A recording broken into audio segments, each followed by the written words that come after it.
Okay तो start करेंगे आज की क्लास में chapter number 2 polynomials. Class 9th में भी चैप्टर 2 सेम था पॉलिनोमियल्स। तो उसमें हम पॉलिनोमियल को डिफाइन किए थे कि एक्चुअल में पॉलिनोमियल होता क्या है। ठीक है, तो एक बार वो प्री रिक्विजिट बताते हुए फिर मैं आगे बढ़ूंगा। पॉली मतलब मीनिंग होता है उसका बहुत सारा, नोमियल्स मतलब टर्म्स, तो बहुत सारी टर्म्स जिसमें होती है वो पॉलिनोमियल्स होता है। ठीक है, अब पॉलिनोमियल होने की कंडीशन क्या होती है? पहली कंडीशन ये होती है कि एक्स जो है, या वेरिएबल बोलो, एक्स हो या वाई हो या जेड हो, जो भी वेरिएबल है, उसमें उसकी जो पावर है, उसकी जो एक्सपोनेंट है, वो हमेशा एक पॉजिटिव इंटीजर होना चाहिए। मतलब 0 1 2 3 4 ऐसा होना चाहिए। फॉर एन एग्जाम्पल मैं अगर बात करूं 5x की पावर 0, ये एक पॉलिनोमियल है क्योंकि यहाँ x की पावर क्या है? 0। इसको हम 5 भी लिख सकते हैं क्योंकि किसी की भी पावर अगर 0 हो तो मतलब उसका वैल्यू क्या होता है? 1। या फिर 2x प्लस 1, ये भी एक पॉलिनोमियल है क्योंकि यहाँ x की पावर क्या है? 1। 7x square minus 5x plus 3, ये भी एक पॉलिनोमियल है क्योंकि यहाँ x की पावर क्या है? 2 है, 1 है, और यहाँ x की पावर क्या है? अरे ये 3 वाले के साथ x की पावर क्या है? 0। समझ में है कि नहीं? 8x क्यूब माइनस 7x, बताओ ये पॉलिनोमियल है क्या? ये भी पॉलिनोमियल है ना भाई, x की पावर 3 है, यहाँ x की पावर क्या है? 1। तो x या जो भी वेरिएबल है, चाहे y हो या z हो, उसकी पावर क्या होनी चाहिए? क्या होनी चाहिए? पॉजिटिव इंटीजर होनी चाहिए। मतलब 0 1 2 3 4 होनी चाहिए, तो वो जो एक्सप्रेशन है वो पॉलिनोमियल कहलाएगा, नहीं तो नहीं कहलाएगा। एक आध एग्जांपल बताता हूं जो पॉलिनोमियल नहीं है। 2/x³ प्लस 5, ये पॉलिनोमियल नहीं है। क्यों नहीं है? क्योंकि जब ये एक्स स्क्वायर जब ऊपर जाएगा तो ये क्या बन जाएगा? 2x की पावर क्या हो जाएगा? -2 प्लस 5। तो यहां पर x की जो पावर है वहां नेगेटिव नंबर मिल गया। समझ में आया कि नहीं? ये चीज पॉजिटिव इंटीजर नहीं, तो ये पॉलिनोमियल नहीं होगा। 2√x माइनस या प्लस 7 मान लो ये है, तो ये भी पॉलिनोमियल नहीं है। क्यों नहीं? रीजन, क्योंकि रूट है और जब रूट हटता है तो उसकी जगह पे क्या आ जाता है? 1/2, और 1/2 एक इंटीजर नहीं होता है, इसलिए ये वाला भी एक्सप्रेशन एक पॉलिनोमियल नहीं है। तो सबसे पहला और बेसिक क्वेश्चन एमसीक्यू में आ सकता है, आपको 4 ऑप्शन दे देंगे, कौन सा पॉलिनोमियल है कौन सा नहीं है ये पूछ लेगा, तो आपको बताते बनना चाहिए। क्लियर हो गया ये चीज? फिर उसके बाद दूसरी चीज जो आती है इस पे, अगर पॉलिनोमियल है तो उसमें टर्म्स कितनी है? टर्म्स, टर्म्स का मतलब है जितने पार्ट्स में वो डिवाइडेड है। जैसे कि यहां पर भाई एक ही पार्ट है तो एक ही टर्म हो गई। इसमें कितनी टर्म है? 2 टर्म है। प्लस माइनस से जितना सेपरेशन है उतना टर्म है। समझ गए ना? इसमें कितनी टर्म है बोलो? 3। इसमें कितनी टर्म है? 2। तो सेकेंड पार्ट आ गया इसमें, नंबर ऑफ टर्म्स आइडेंटिफाई करना। क्लियर ये चीज? तीसरी चीज पे आते हैं, डिग्री, डिग्री ऑफ पॉलिनोमियल। तो डिग्री का मतलब क्या होता है? जो भी वेरिएबल है उसकी सबसे बड़ी पावर क्या है। जैसे यहां पर ये आपका पॉलिनोमियल है, इसमें x की सबसे बड़ी पावर क्या है? 0। तो ये डिग्री 0 का पॉलिनोमियल कहलाएगा। और डिग्री 0 वाले पॉलिनोमियल को क्या बोलते हैं? Constant polynomial. ये जो पॉलिनोमियल है इसकी डिग्री क्या है बोलो? 1। तो 1 वाली डिग्री वाले पॉलिनोमियल को क्या बोलते हैं? लीनियर पॉलिनोमियल बोलते हैं। डिग्री 1 वाला पॉलिनोमियल क्या होता है? लीनियर। ये जो पॉलिनोमियल है इसकी डिग्री क्या है? डिग्री 2 है, और ऐसे पॉलिनोमियल को बोला जाता है क्वाड्रेटिक पॉलिनोमियल। और ये कौन सा है? डिग्री 3, और इसको क्या बोलते हैं? Cubic polynomial. समझ गए ये चीज? तो बेस्ड ऑन डिग्री हम पॉलिनोमियल को क्लासिफाई कर सकते हैं। डिग्री 4 वाले पॉलिनोमियल को क्या बोला जाता है? By quadratic polynomial. तो ये 4 के नाम तो पता ही होने चाहिए। ठीक है, अब उसके बाद कुछ और चीजें, जैसे अगर एक टर्म होता है तो मोनोमियल बोल देते हैं, 2 टर्म होता है तो बायनोमियल, 3 टर्म होता है तो ट्राइनोमियल, 4 टर्म होता है तो पॉलिनोमियल सभी है। ठीक है, ओके, ठीक है। तो ये सारे क्या हो गए? टाइप्स हो गए पॉलिनोमियल के। क्या ये सबको समझ में आ गया? टाइप्स ऑफ पॉलिनोमियल्स, और पॉलिनोमियल क्या है और कौन सी कंडीशन में उसकी डिग्री क्या होगी।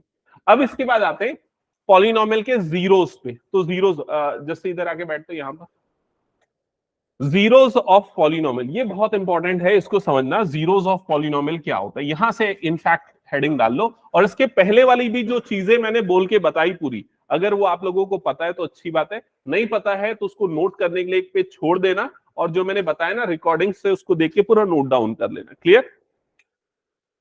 जीरोस ऑफ पॉलिनोमियल, तो क्या होता है जीरोस का मतलब?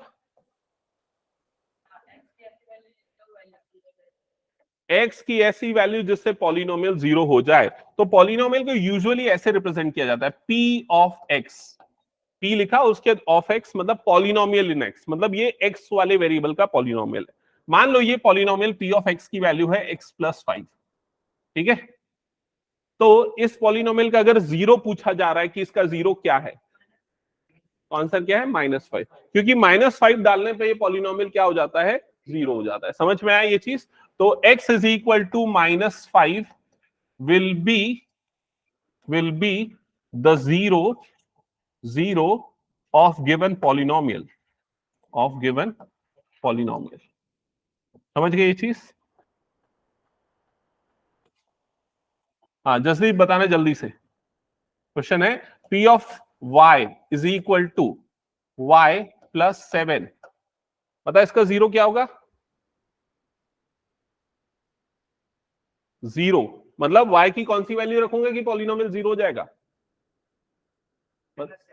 -7। तो y इज इक्वल टू -7, इसका क्या हो जाएगा?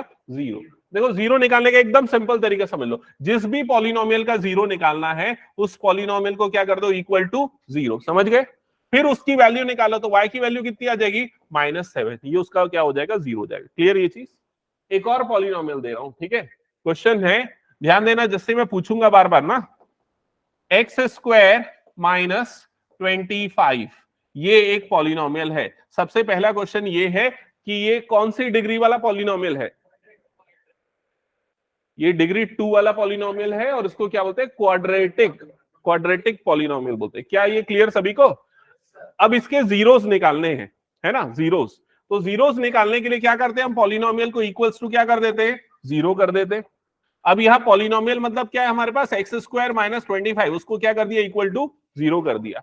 जब भी क्वाड्रेटिक पॉलिनोमियल मिलेगा तो आपको उसके जीरो निकालने के लिए क्या करना है? फैक्टराइज करना है। फैक्टराइज करना है मतलब उसको दो लीनियर फैक्टर में तोड़ना है। अब कैसे तोड़ेंगे इसको देखो। तो ये x² एज इट इज। अब ये 25 जो है वो किसका स्क्वायर होता है? तो उसको क्या लिख देंगे? 5 का स्क्वायर लिख देंगे। समझ में आएगी ये चीज?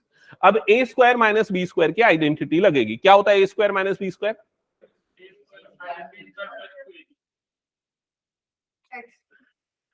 a² - b² क्या होता है? a+b into a-b। ठीक है। ए तू किसका बता रहा है? बता, a-b का होल स्क्वायर बता दे रहा है। ठीक है, ओके। हाँ, तो a² - b² होता है a+b इंटू a-b। ठीक है। अब a क्या है बताओ तो यहां पर? x और b क्या है? 5। तो a+b मतलब क्या आएगा पहले? x+5 into x-5, that is equal to 0। क्या ये समझ में आया सभी को? हाँ, अब ये बताओ भाई, यहां पर इन दोनों नंबर को हम मल्टीप्लाई कर रहे हैं, बीच में कुछ नहीं, मतलब क्या? मल्टीप्लीकेशन। और क्या मिल रहा है हमको? जीरो मिल रहा है। ऐसे दो नंबर बताओ जिनको मल्टीप्लाई करने पे जीरो मिले और वो दोनों नंबर जीरो नहीं होने चाहिए, कंडीशन अप्लाई। ऐसे कोई दो नंबर जिनको मल्टीप्लाई करने पे हमको जीरो मिल जाए और दोनों नंबर जीरो ना हो, बताओ कौन से दो नंबर है? 5। 5 इंटू 5 कितना होता है? 25 होता है। अरे मैं बोल रहा हूं, ऐसा मान लो कोई भी दो नंबर लेते हैं रैंडमली, ये पहला नंबर है इंटू ये दूसरा नंबर है, इज इक्वल टू आ रहा है 0। बताओ ऐसे कोई भी दो नंबर यहां पर जो आएंगे जिनको मल्टीप्लाई करने पे क्या मिले? 0 है। 0 नहीं हो सकता वो नंबर, दोनों में 0 नहीं हो सकता। कितना होगा? +10 होता है। बताओ जल्दी सोच के। +4 और नहीं होता ना। +4 - 5 कितना हो जाएगा? मल्टीप्लाई करोगे -20 आएगा। ऐसा कोई नंबर एग्जिस्ट ही नहीं करेगा। कभी भी कोई भी दो नंबर को मल्टीप्लाई करोगे और वो 0 आ रहा है तो ये सिर्फ तभी आ सकता है जब दोनों में से एक क्या हो? 0 हो। समझ में आया कि नहीं ये चीज? इसका मतलब इन दोनों में कोई ना कोई एक 0 होगा, या तो x+5 0 होगा या फिर x-5 क्या होगा? 0। समझ में आया? अगर ये 0 है तो x की वैल्यू कितनी आएगी? -5। और अगर ये 0 है तो x की वैल्यू क्या आएगी? +5। समझ में आया? तुम लोग हमेशा ऐसा लिखते थे ना, ये करने के बाद दोनों को अलग अलग जीरो करते थे, वो क्यों करते थे उसका रीजन ये है, क्योंकि ये दोनों का मल्टीप्लीकेशन जीरो है, तो या तो ये जीरो होगा या तो ये जीरो होगा। समझ में आ गया ये चीज? ठीक है, तो यहां पर x की कितनी वैल्यू मिली, कितनी वैल्यू मिली, दो वैल्यू, मतलब कितने जीरो है इसके, दो जीरोस है। समझ में आया कि नहीं ये चीज? हाँ बोलो। हाँ हाँ, x की दो वैल्यू निकलेगी। हाँ हाँ बोलो। अगर स्क्वायर को इक्वल टू के उस तरफ ले जाते तो वो रूट बन जाता है ना, तो x स्क्वायर को इधर ले जाए तो 25 रूट 25 हो जाएगा, तो 5 नहीं हो जाएगा। Good question. दोनों होता है ना? हाँ नहीं नहीं, मैं इस चीज का आंसर देता हूँ, ठीक है, मैं एक सेकंड बताने दो। देखो ये बोलना चाह रहा है एक्स स्क्वायर माइनस 25 को हमने इक्वल टू क्या कर दिया, zero. X square is equal to क्या आया, 25, यही आया। हाँ अब तुम ये बोल रहे हो कि x square is equal to, देखो अब ये रूट जब भी लेंगे, अगर मान लो तुम ये हटा रहे हो, स्क्वायर हटा रहे हो और उधर पे क्या ले रहे हो, रूट ले रहे हो, तो यहां पर आना चाहिए हमेशा प्लस माइनस, पहली कंडीशन। दूसरी कंडीशन एक और बताता हूं, समझो इधर। अगर x square is equal to 25 है, तो इसको तुम क्या लिख सकते हो, x square is equal to 5 square लिख सकते हो, या ये भी तो लिख सकते हो x square is equal to -5 का भी होल स्क्वायर लिख सकते हो। समझ में है कि नहीं ये चीज? तो 25 का मतलब ये नहीं है ना कि सिर्फ 5 का स्क्वायर हो, वो -5 का भी तो स्क्वायर हो सकता है। तो यहां से स्क्वायर कटेगा तो एक्स की वैल्यू क्या आ जाएगी यहाँ पर 5, और यहाँ एक्स की वैल्यू क्या आ जाएगी -5। समझ में है ये चीज? जब भी डिग्री 2 हो तो आपको ये समझ जाना है कि एक्स की दो वैल्यू निकलने वाली है। समझ गए ना ये चीज? हो सकता है वो दोनों वैल्यू सेम हो। और कुछ डाउट? कौन सा? ये वाला, ये भी सही है, ये भी अप्रोच सही है। अब वेरीफाई कर लो ना, यहां पर x की जगह 5 रखो, क्या आ जाएगा, 5 का स्क्वायर 25, 25 माइनस 25 क्या हो गया, 0।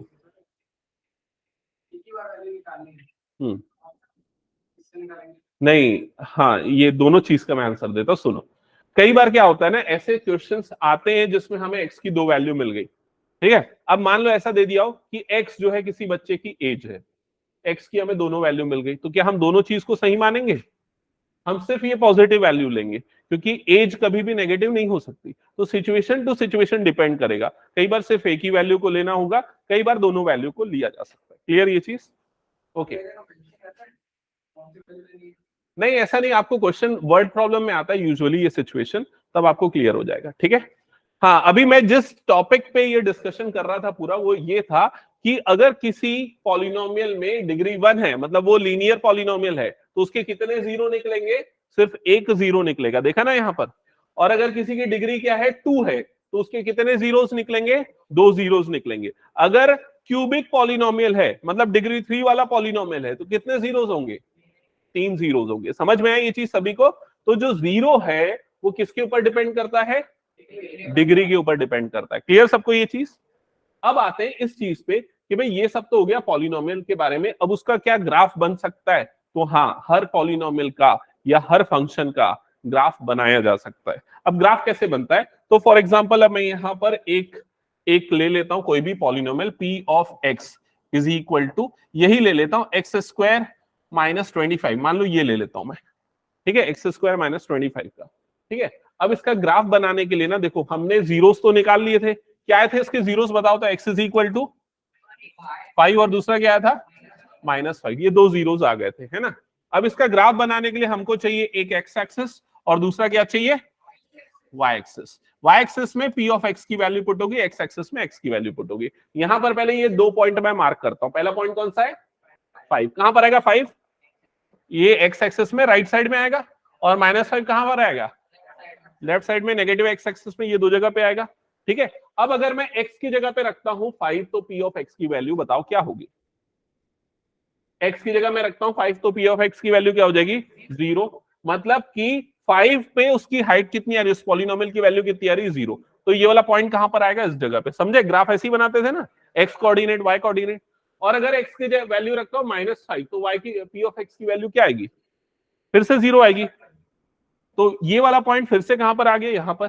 अब इन दोनों के बीच की कोई एक वैल्यू सेलेक्ट कर लो, कोई भी एक वैल्यू, क्या लोगे, 2 ले सकते हो। अगर x की जगह 2 डालूंगा तो क्या होगा बताओ तो, -21 आएगा। -21 मतलब नीचे की तरफ आएगा, समझ में आया कि नहीं? तो यहां से इसका कर्व ना कुछ ऐसा कुछ बनेगा। क्लियर हुआ ये चीज? अगर x की जगह 0 डालता हूं तो p ऑफ x की वैल्यू कितनी आएगी बताओ तो? -25 आएगी कि नहीं? तो वाला वैल्यू कहां पर आएगा? इस जगह पे आएगा। देखो इस जगह पे -25, क्योंकि जब x 0 तो p ऑफ x की वैल्यू कितनी आ रही है? -25। अब 5 से बड़ी वैल्यू रखो कोई सी, 7 रख दो। 7 का स्क्वायर कितना होता है? 49 -25 24 मतलब ऊपर आएगा, तो ये इसका ग्राफ ऊपर की तरफ बनेगा। समझ में है कि नहीं? और उसके पहले जब जाओगे तो उसका ग्राफ ऐसा बनेगा। तो ये जो पॉलिनोमियल है, जब इसका ग्राफ बनाने जाएंगे तो हमको बहुत सारे पॉइंट चाहिए। पॉइंट को इस तरह से कोऑर्डिनेट को लोकेट करेंगे तो ऐसा कुछ ग्राफ बन जाएगा। और ये किसका ग्राफ है? ये है p of x is equal to x square minus 25 का। और ये ग्राफ x एक्सिस को कितने बार कट कर रहा है? 2 बार कट कर रहा है। जितने बार कट करेगा उतने जीरो और उतनी डिग्री। समझ में आ गया कि नहीं? तो कितने बार? 2 बार कट कर रहा है, इसलिए कितने जीरोस? 2 जीरोस। और इसकी डिग्री भी क्या है? यहाँ पर 2 है। क्लियर हुआ ये चीज? तो एक सबसे बेसिक क्वेश्चन आता है कि ग्राफ को देख के आपको जीरोस बताने होते हैं। ठीक है, अगर मान लो किसी फंक्शन का ग्राफ ऐसा बन रहा है, ऐसा, तो उसके कितने जीरोस होंगे? 3 जीरोस। एक जीरो यहां पर, दूसरा जीरो यहां पर, तीसरा जीरो यहां पर। समझ में आया ये चीज? अगर मान लो ये वाली वैल्यू दी हुई है -7, ये वाली वैल्यू दी हुई है -3, ये वाली वैल्यू दी हुई है 2, तो उसके जीरोस की वैल्यू कौन कौन सी होगी? यही वाली, जहां पर वो एक्स एक्सिस को कट कर रहा है ना, वही उसके जीरोस होंगे। समझ में आ गया कि नहीं? ये चलो आगे बढ़ते हैं। अब हम इस क्वेश्चन पे आते हैं। तो फर्स्ट एक्सरसाइज का फर्स्ट क्वेश्चन क्या लिखा हुआ है? हेडिंग पढ़ो पहले। The graph of polynomials, the graph of polynomial y is equal to p of x। तो ये ग्राफ बने हुए सारे पॉलिनोमियल के। ठीक है, क्या बोल रहा है? For some polynomials p of x find the number of zeros of p of x in each case. तो आपको क्या निकालना है? Number of zeros. क्लियर ये चीज? जैसे ही समझ में आ रहा है ना क्वेश्चन? Yes sir. ओके, तो फर्स्ट क्वेश्चन में ये बोल रहा है कि कितने जीरो होंगे। चलो अनवी बताओ कितने जीरो होंगे? बता कितने जीरो होंगे जस्सी? कितने जीरोस होंगे मैं पूछ रहा हूं। हाँ बताओ कितने जीरो? जीरो जीरोस मतलब एक भी जीरो इसमें नहीं होगा, क्योंकि एक्स एक्सिस को कट ही नहीं कर रहा है। क्लियर हुआ ये चीज?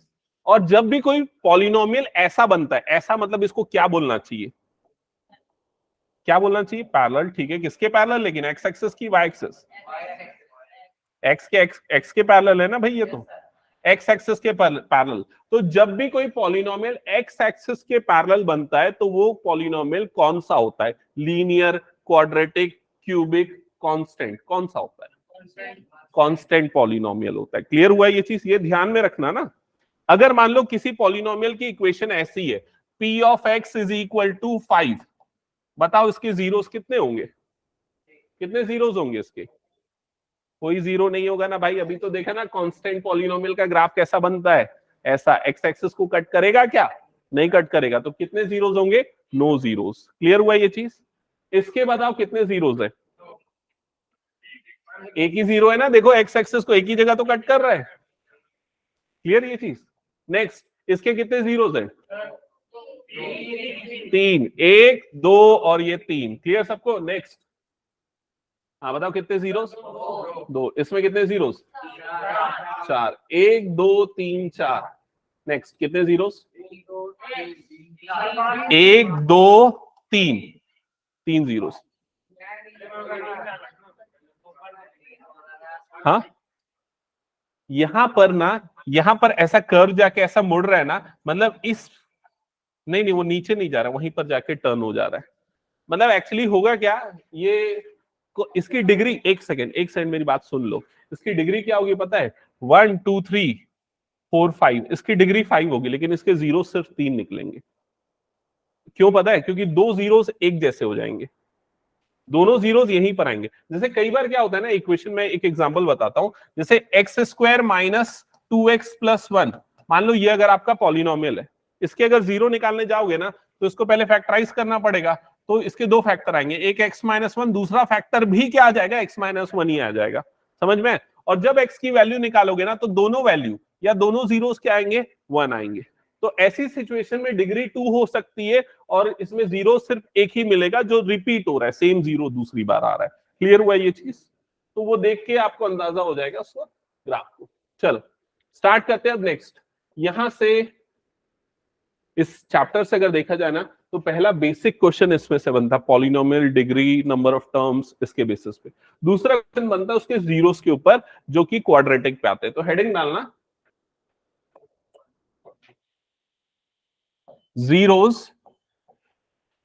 zeros of quadratic polynomial, zeros of quadratic polynomial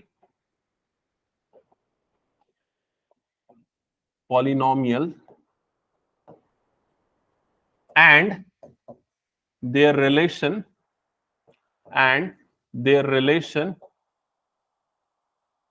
with coefficients.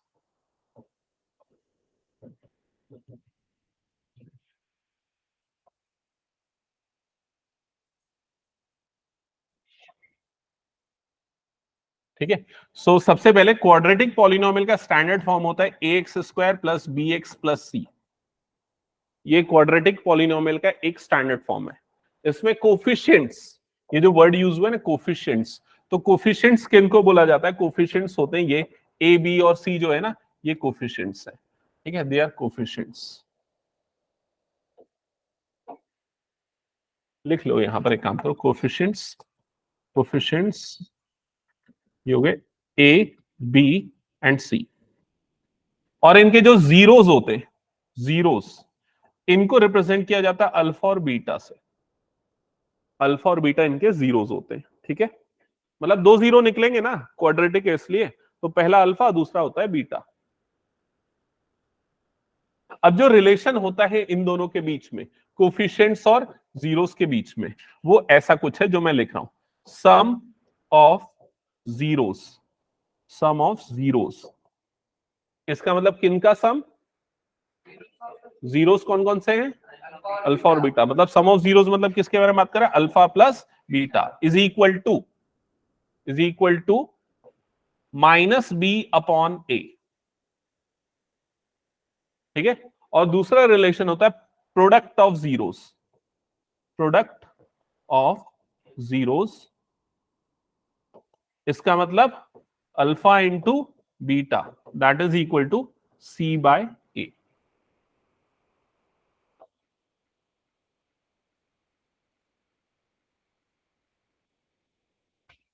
हो गया? यहां तक नोट डाउन कर लिया सबने? हाँ, तो ये एकमात्र टॉपिक है, ये समझ लो। एक और छोटा सा टॉपिक आ जाता है इस चैप्टर में, बट क्वेश्चंस की वैरायटी बहुत मिलेगी। एनसीईआरटी में तो कम है, बाकी बुक्स में। ठीक है, तो क्वेश्चंस कैसे हैं? एकदम सिंपल। पहले क्वेश्चन बताता हूं। क्वेश्चन ऐसा कुछ आएगा, आपको एक इक्वेशन दे दिया रहेगा x square minus 5x plus 6, polynomial दे दिया रहेगा, एक पॉलिनोमियल। पहले सुन लो, फिर उसके बाद हम एनसीईआरटी के क्वेश्चंस करेंगे। ये पॉलिनोमियल दिया रहेगा, क्वेश्चन में बोलेगा फाइंड द जीरोस। क्या बोलेगा? Find the zeros. मतलब क्या निकालना है? अल्फा और बीटा निकालना है। जीरोस मतलब अल्फा और बीटा। और उसके बाद बोलेगा verify the relationship between zeros and the coefficients. मतलब ये वाली रिलेशनशिप हमको वेरीफाई करनी है। तो जीरोस निकालने के लिए सबसे पहला टास्क क्या होता है? जो भी पॉलिनोमियल है उसको इक्वल टू क्या कर देना है? जीरो। फिर उसके बाद क्या करना है? उस पॉलिनोमियल को तोड़ना है, मिडिल टर्म को स्प्लिट करना है, और फिर उससे क्या होगा? फैक्टराइज होगा। समझ में है? और दोनों फैक्टर को एक एक करके क्या करेंगे? जीरो। अब मिडिल टर्म स्प्लिट करने के लिए क्या अप्रोच यूज होती है? हाँ, ये एबीसी निकाला जाता है ना, कोफिशिएंट्स। तो ए की वैल्यू देखो यहां पर क्या है? 1। बी की वैल्यू देखो यहां पर क्या है? -5। और सी की वैल्यू क्या है यहां पर? 6। ए बी सी पहले कोफिशिएंट निकाला जाता है with sign. A x square का कोफिशिएंट होता है, बी एक्स का होता है, और सी किसका होता है? कांस्टेंट वाली टर्म होती है। क्लियर ये चीज? ठीक है। अब ए बी सी निकालने के बाद अगला काम क्या होता है? ए और सी का प्रोडक्ट निकाला जाता है। ये थोड़ा रफ वर्क है, 9th में किया हुआ है, मैं समझा रहा हूं यहां पर। ए इंटू सी का प्रोडक्ट निकाला जाता है। तो ए की वैल्यू कितनी? 1। सी की वैल्यू कितनी है?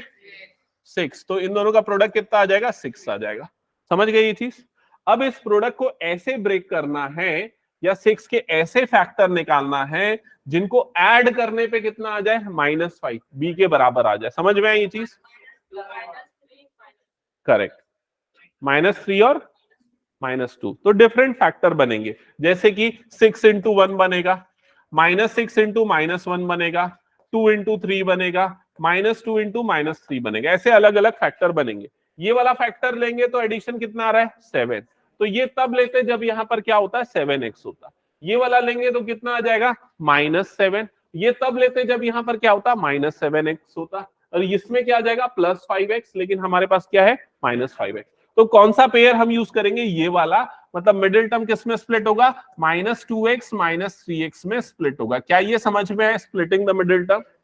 प्लस ही होना चाहिए, माइनस नहीं कर सकते। नहीं, माइनस भी कर सकते हैं, मतलब एक नेगेटिव दूसरा पॉजिटिव, ऐसा भी ऑप्शन हो सकता है। ठीक है, ऑब्वियस है ना, अगर मान लीजिए पॉजिटिव आता तेरा तो दोनों को प्लस करेगा तो मतलब वही है ना, माइनस ही हो रहा है ना इनफैक्ट।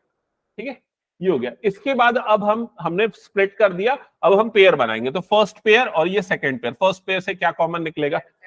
अच्छा, एक और चीज मैं क्लैरिफाई कर दूं, कई बच्चों को डाउट होता है कि -3x को इधर लिख दो -2x को उधर लिख दो, तो क्या डिफरेंस होगा? कोई डिफरेंस नहीं होगा, आपका आंसर सही आने वाला है। ठीक है, हाँ, तो फर्स्ट पेयर में से क्या कॉमन निकलेगा? x। क्या बच जाएगा? x -2। कैसे? देखो x स्क्वायर था, एक x निकाल लिया तो एक x बच गया, ये 2x दोनों साथ में थे, x निकल गया तो 2 अकेला बच गया। समझ गए ना? ये सेकंड पेयर से क्या कॉमन निकलेगा?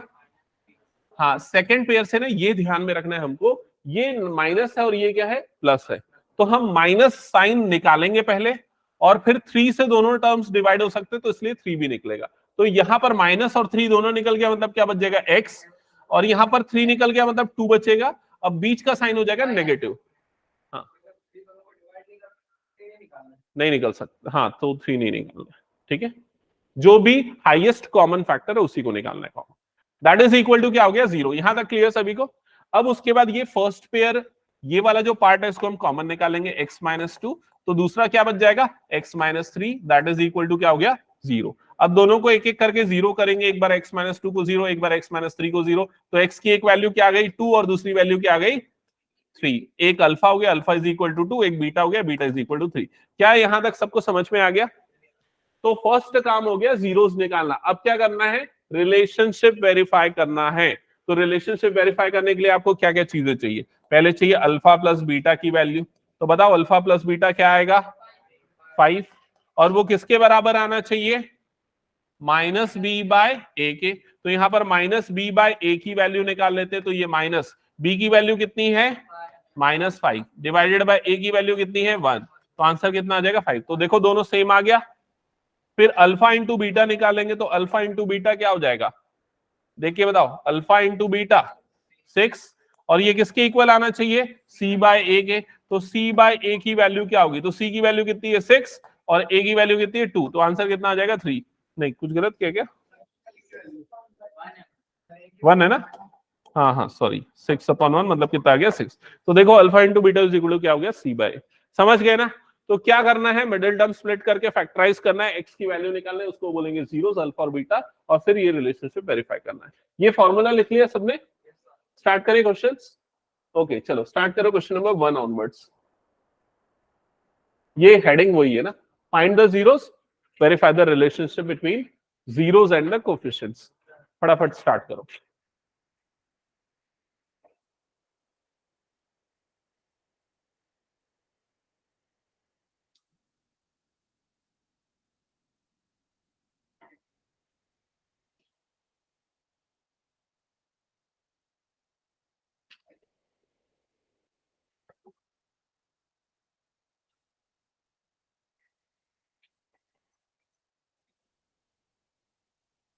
तो सबसे फर्स्ट पॉलिनोमियल ये है।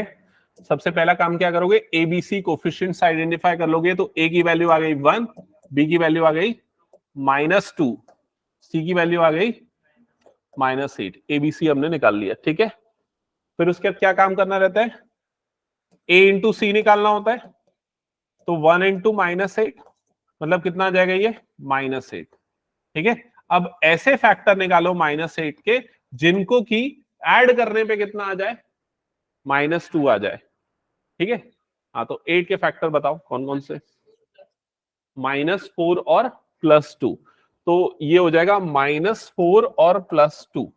तो इन दोनों का मल्टीप्लीकेशन -8 होता है और एडिशन कितना होता है -2 होता है। समझ में आई ये चीज? ये तुम लोगों को प्रैक्टिस करना पड़ेगा अच्छे से। ठीक है जसदीप? हाँ, ये वाली चीज ठीक है, मैं बताऊंगा। ये हो गया। इसके बाद ये चीज हमको मिल गया। अब हमको पता चल गया मिडिल टर्म को किस में स्प्लिट करना है। ये पूरा रफ वर्क था, ये समझ लेना।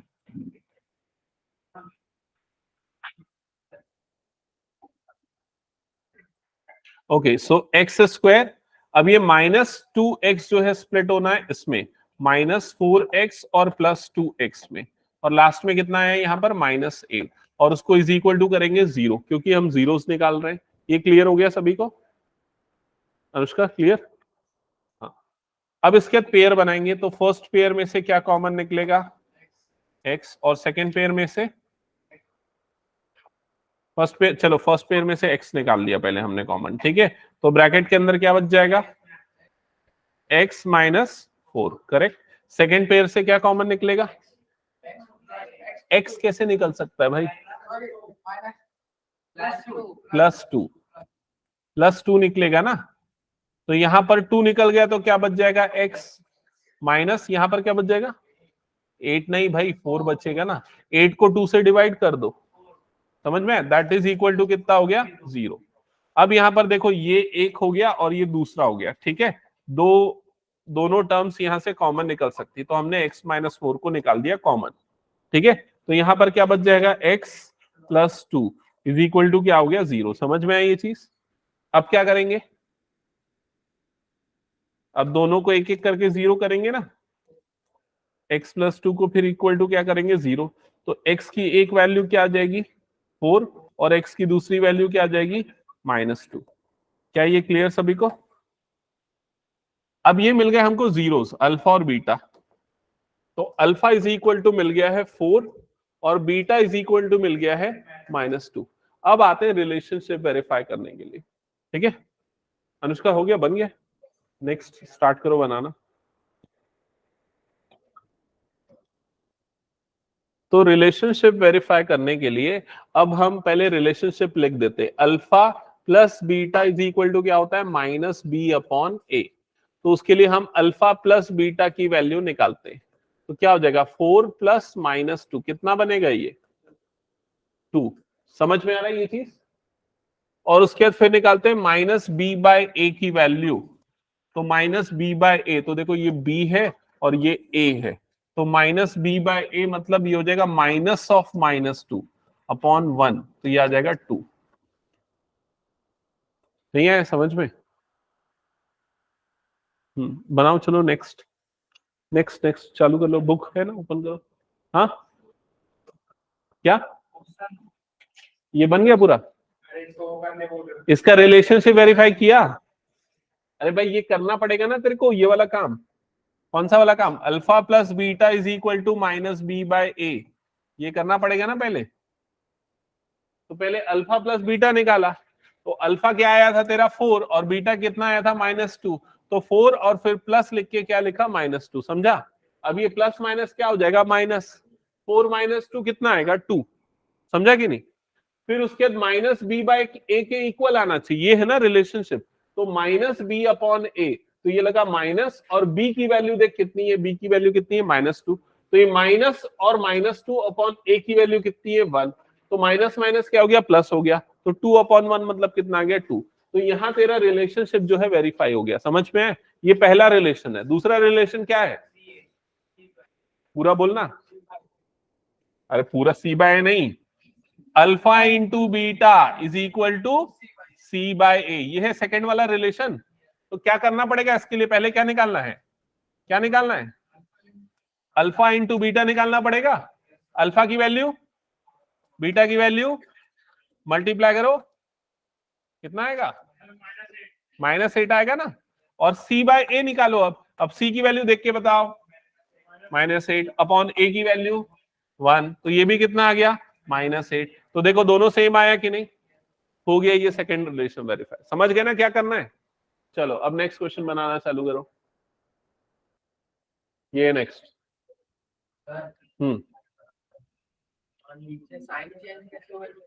कहां पर? ये यहां पर देख, इधर क्या होता है? ये जैसे ना, ये -4 है, ये -4 जब इधर जाएगा तो क्या हो जाएगा? +4, समझा? जब भी ट्रांसपोज करते ना, उस तरफ शिफ्ट करते तो साइन बदल जाता है। ये +2 था, उधर जाएगा तो क्या हो जाएगा? -2। ठीक है, और किसी का कुछ डाउट? नेक्स्ट क्वेश्चन ये वाला है, S square minus 4s plus 1, किसी का बना ये? हाँ गुड। किसमें स्प्लिट होगा सोचो पहले, एबीसी कोफिशिएंट्स वगैरह निकालो फिर सोचो किसमें स्प्लिट होगा।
किसी का बना क्या? नेक्स्ट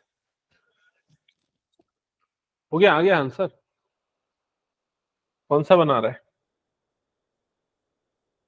तूने वाली बैच में भी अटेंड किया था? नहीं वाला तो नहीं किया था क्या? ओके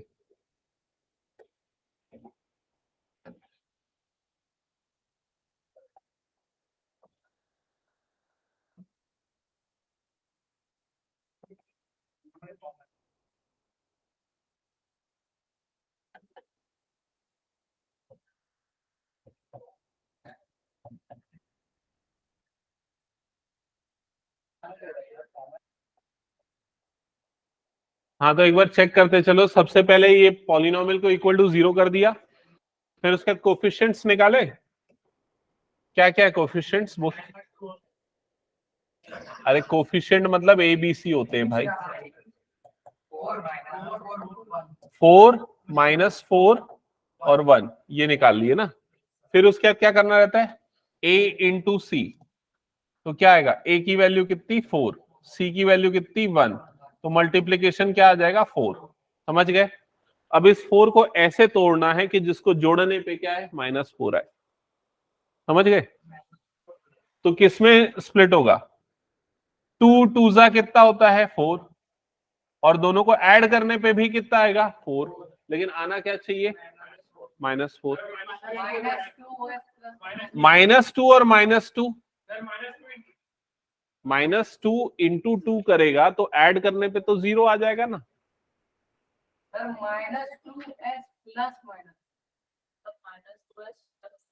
हाँ ऐसा बोल रहे हैं ना? हाँ ठीक है, तो -2 और -2 में स्प्लिट होगा इनफैक्ट ये। तो यहाँ पर ये जो मिडिल टर्म है जब उसको स्प्लिट करोगे, देखो ये हो गया 4s स्क्वायर, ये हो जाएगा -2s और ये आ जाएगा -2s और +1 इज इक्वल टू 0। क्या ये बना सभी का? मिडिल टर्म स्प्लिट चेक करो। हो गया अनुष्का, अनमोल? ओके, इसके बाद अब फर्स्ट पेयर में से कॉमन निकालेंगे, तो क्या कॉमन निकलेगा फर्स्ट पेयर में से? बताओ सोच समझ के देख के। 4 कैसे निकलेगा? इसके पास 4 है क्या? 2s निकलेगा, और 2s अगर निकल गया तो यहाँ क्या बचेगा? अरे 2 निकल गया ना, 2s माइनस 1, ये पूरा 2s निकल चुका है तो कुछ नहीं बचा, मतलब 1। समझ गए ना? सेकंड वाले ब्रैकेट में से क्या कॉमन निकलेगा?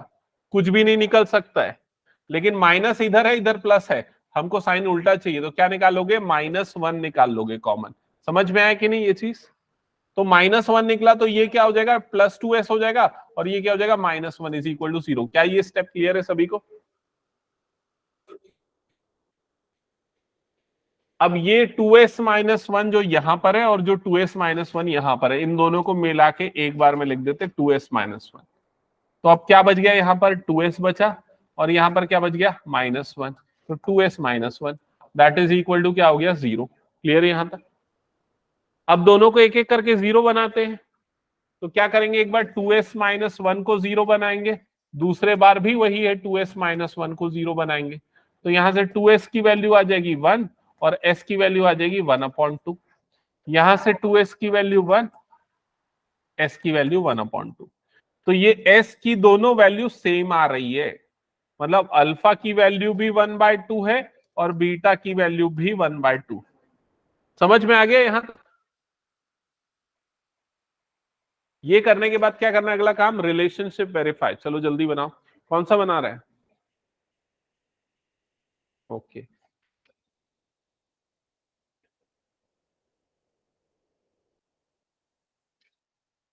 थर्ड दिखा मेरे को एक बार।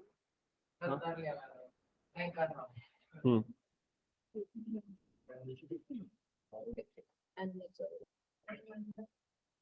हम्म ठीक है, फर्स्ट स्टेप। हाँ क्या बोल रहा है, सही है। ठीक है,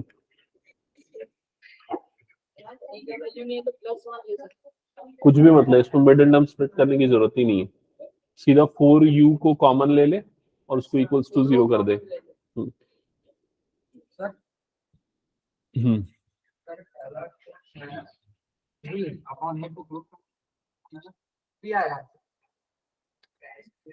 क्या 3 आएगा?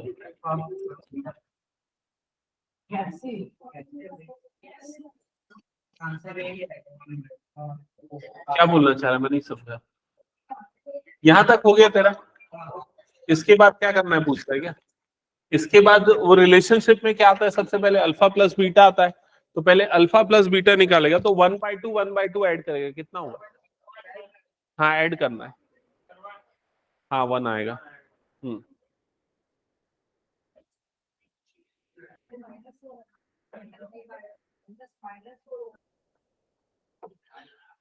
अल्फा प्लस बीटा निकालेंगे तो 1/2 प्लस 1/2, अक्षत क्या होगा जल्दी बता तो? 1 होगा। हाफ प्लस हाफ कितना होगा? 1। इसको डायरेक्ट कर सकते हो ना। फिर उसके बाद माइनस बी बाय ए निकालोगे तो माइनस बी, तो देखो यहाँ पर बी निकाल रखा था ना, कितना था? -4। तो ये आ गया माइनस और बी की जगह पे -4 अपॉन ए, तो ए की वैल्यू कितनी है? 4।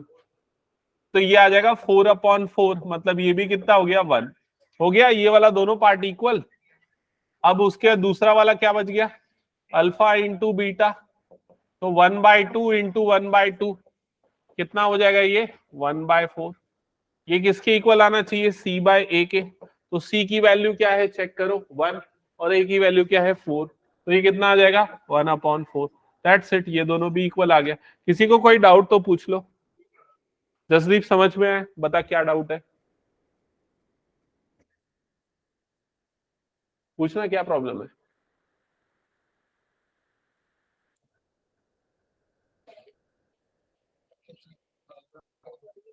हैं?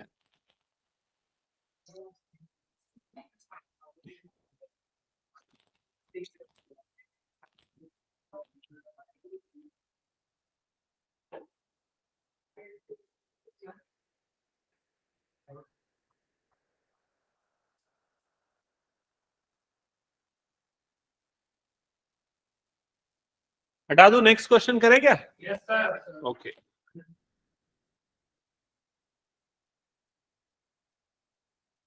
अच्छा, इसके बाद वाला क्वेश्चन किसका किसका हो गया है? थर्ड क्वेश्चन हो गया। ओके क्या है आंसर? अल्फा और बीटा का वैल्यू अल्फा -1/3 और बीटा 0। क्या वही है? -1/3 और हाँ ठीक है। ओके और किसी का? बस ओके चलो इधर पे चेक करना। नेक्स्ट क्वेश्चन, नेक्स्ट क्वेश्चन है पॉलिनोमियल है 6x² -3 -7x। ठीक है, तो सबसे पहला काम हम क्या करते हैं पॉलिनोमियल में? कोफिशिएंट निकालते हैं। हाँ चलो कोफिशिएंट निकालना आ गया समझ में ना? बता क्या है कोफिशिएंट? ए बी सी ऐसा करके बता। हाँ हाँ, ए का वैल्यू 6, बी का वैल्यू गलत -7। भाई तुम दोनों की जगह बदल दूंगा, नाम बदल जाएगा क्या? नहीं बदलेगा ना। तो भाई ये दोनों ने अपनी जगह बदल ली और कुछ नहीं है, तो -3 को पहले उधर भेज दो और इसको इधर भेज दो। समझ में है ये चीज? तो ये क्या हो जाएगा 6x², ये क्या हो जाएगा -7x -3 = 0। समझ में है? अब ए बी सी निकालो, तो ए हो गया 6, बी की वैल्यू क्या हो गई -7 और सी की वैल्यू कितनी हो गई -3। समझ में है ये चीज? अब उसके बाद अगला काम हम क्या करते थे, इसके बाद a इंटू सी निकालते थे। a इंटू सी की वैल्यू कितनी हो जाएगी 6 इंटू -3, मतलब ये आ जाएगा माइनस,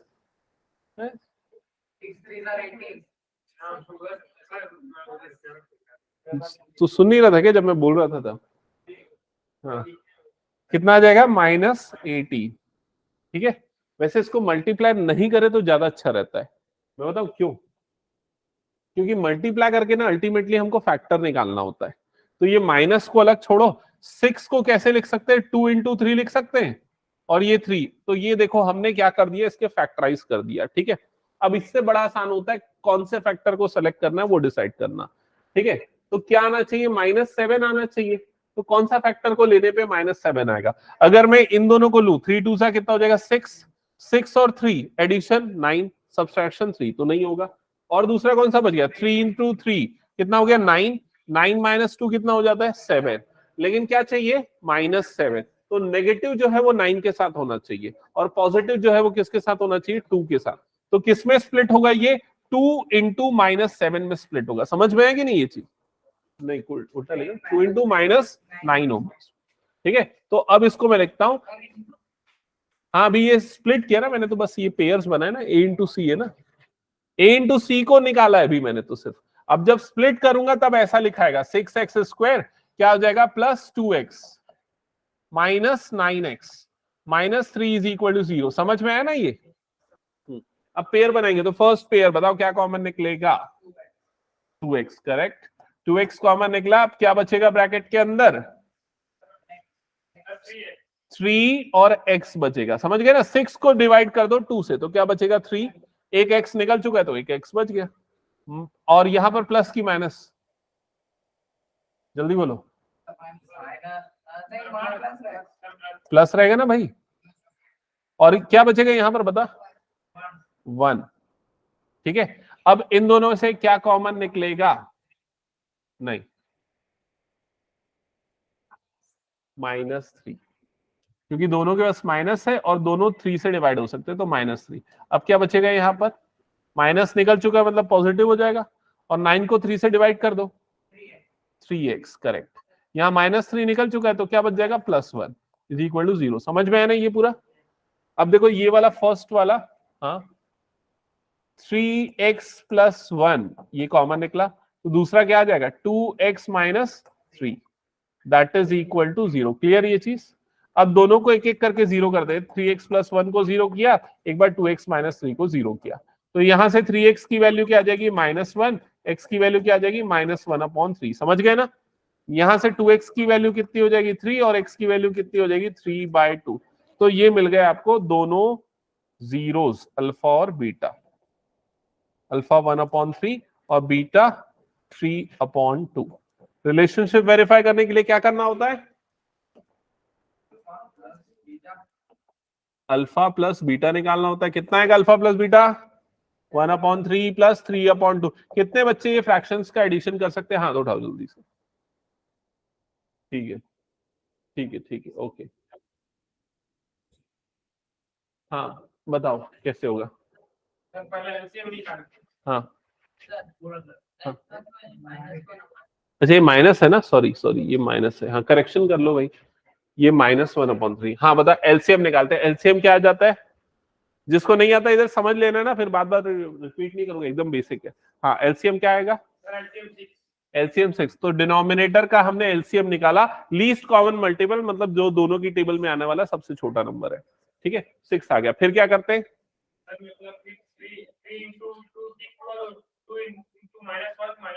करेक्ट। तो ये जो एलसीएम है ना उसको इससे डिवाइड करेंगे 3 से, कितने बार में जाएगा 2 बार में जाएगा, 3 2 = 6। वो जो 2 आया वो इससे मल्टीप्लाई वो उसके न्यूमरेटर से, मतलब 2 इससे मल्टीप्लाई हुआ तो क्या बन जाएगा -2। समझ गए? फिर इसी 6 को दूसरे वाले के डिनोमिनेटर से डिवाइड करेंगे, 2 से कितने बार में जाएगा 3 बार में, 2 3 सा, और वो 3 इस 3 से मल्टीप्लाई होगा, तो 3 3 से क्या हो जाएगा 9, बीच में क्या है प्लस, तो ये आ गया प्लस। समझ गए ये चीज? तो ये कितना आ जाएगा फिर 7/6। ये किसकी वैल्यू आ गई? अल्फा प्लस बीटा की वैल्यू। क्या ये क्लियर? अब अल्फा प्लस बीटा किसके इक्वल आना चाहिए? -b/a। तो अब -b/a निकालते हैं, तो भाई b क्या था देखो जल्दी से, -7। तो ये माइनस, बाहर वाला माइनस और b का माइनस अलग है, माइनस माइनस मिलके क्या हो गए? प्लस हो गए। और a की वैल्यू कितनी है? 6, तो ये -7, ये आ गया 7/6। समझ में आया कि नहीं? ये हो गया फर्स्ट वाला relationship verify. Alpha into beta, जल्दी बोलो। बीटा, अल्फा की वैल्यू क्या है? -1/3। बीटा की वैल्यू कितनी है? 3/2। मल्टीप्लाई करोगे तो क्या आएगा? -1/2, है ना? c/a के इक्वल आना चाहिए, तो c की वैल्यू क्या है जल्दी से चेक करो, -3/6। तो -3/6 मतलब कितना आ गया? ये -1/2। वेरीफाई हो गया रिलेशनशिप। समझ में आया? तुम लोग बना रहे हो ना? बन रहा है ना? ओके। काटने की जरूरत है, क्या चीज? अगर वैक्यूम सॉल्यूशन में होगा नहीं, ये वाला? हाँ, सीधे -3/6 दोनों में आगे छोड़ दो। हाँ चलेगा, कोई इशू नहीं। ओके, इसके बाद वाला क्वेश्चन कितने लोगों ने बना लिया है? आधा बना है? किसी ने नहीं बनाया? ओके चलो चेक करते हैं। ये वाला है ना क्वेश्चन, 4u² + 8u। सबसे पहले क्या करते हैं, जो भी पॉलिनोमियल उसको क्या करना रहता है? Equal to 0। 0 निकालना है, इसलिए इक्वल टू 0। समझ गए? हाँ, अब इस पॉलिनोमियल में और बाकी दिए हुए पॉलिनोमियल में क्या डिफरेंस है? इसमें सी नहीं है, इसमें एक टर्म मिसिंग है, इसमें से 2 ही टर्म है। समझ में आई ये चीज?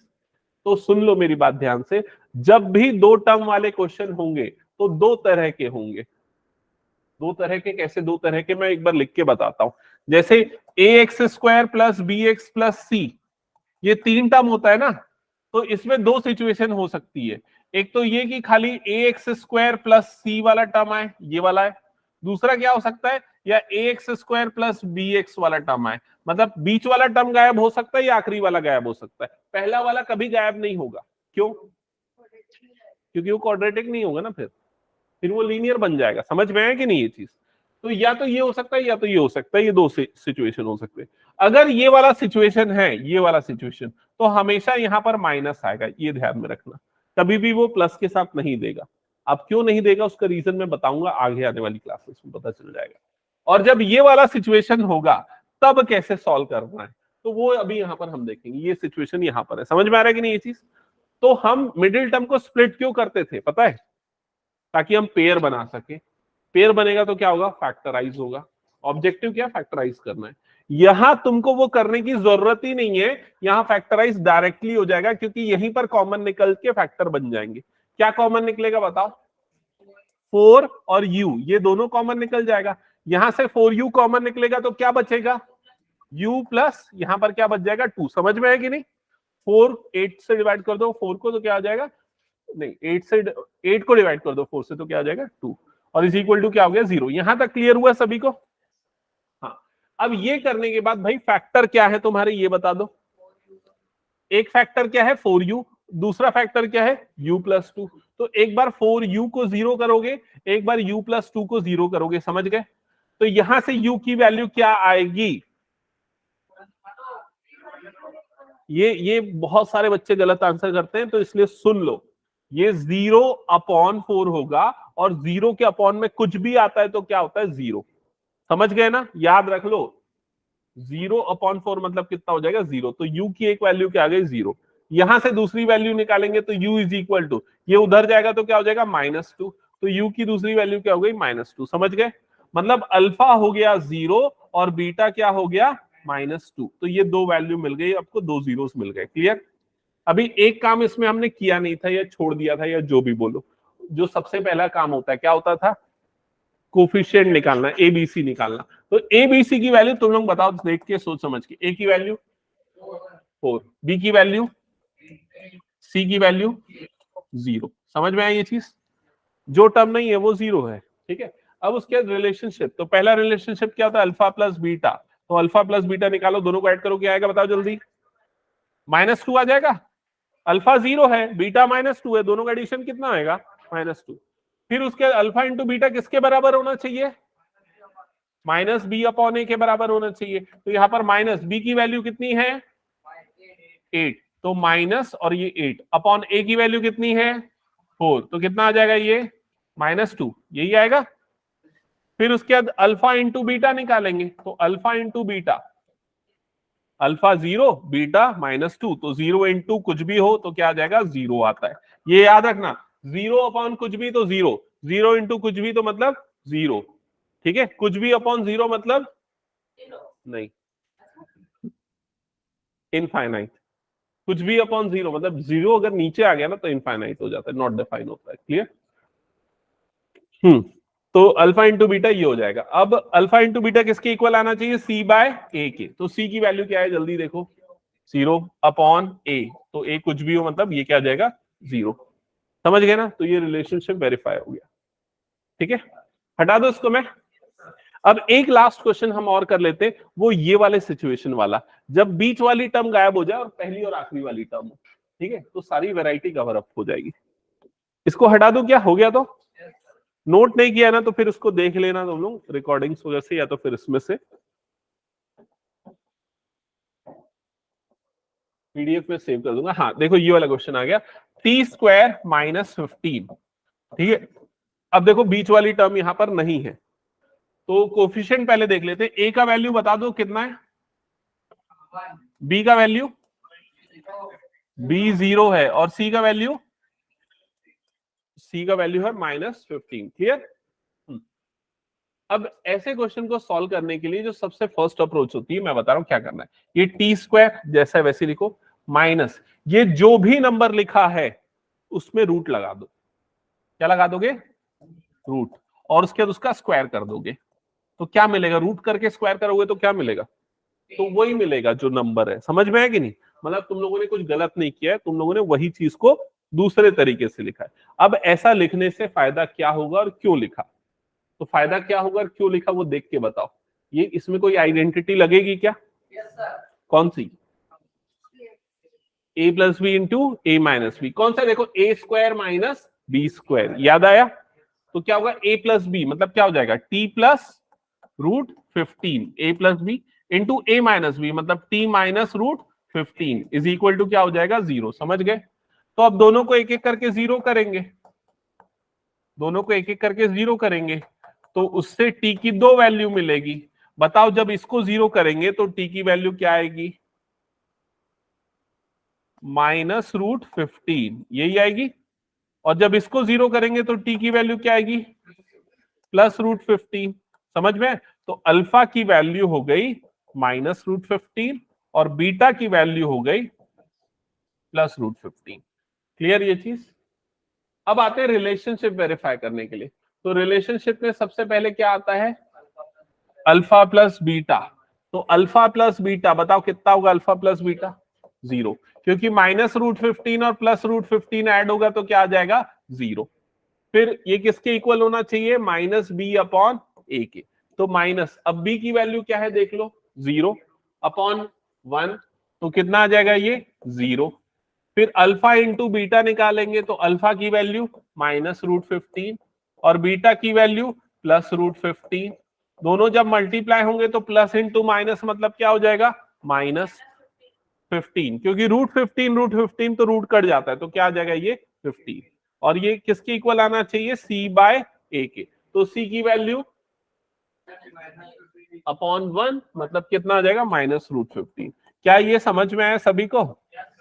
ओके। तो ये एक और कैटेगरी का क्वेश्चन हो गया जिसमें मिडिल टर्म मिसिंग होगी और बाकी सारी टर्म्स होगी, ठीक है। रेस्ट ऑफ द क्वेश्चंस आप लोग एक बार ट्राई कर सकते हो, बनेगा तो ठीक है, नहीं तो हम कुछ और एडिशनल क्वेश्चंस इनसे रिलेटेड करने वाले। एक ही तो क्वेश्चन बच गया, इसको बना के आना तुम लोग, ठीक है। मिडिल टर्म किसमें स्प्लिट होगा कोई देख के बता दो यार। करेक्ट, +3x और -4x में स्प्लिट होगा, ठीक है। तो हिंट नोट कर लेना, अगर बन गया खुद से तो अच्छी बात है, नहीं तो ये ट्राई करना इसको, ठीक है। कुछ डाउट किसी का तो पूछ लो। जयती समझ में आया क्या? Yes sir. ओके।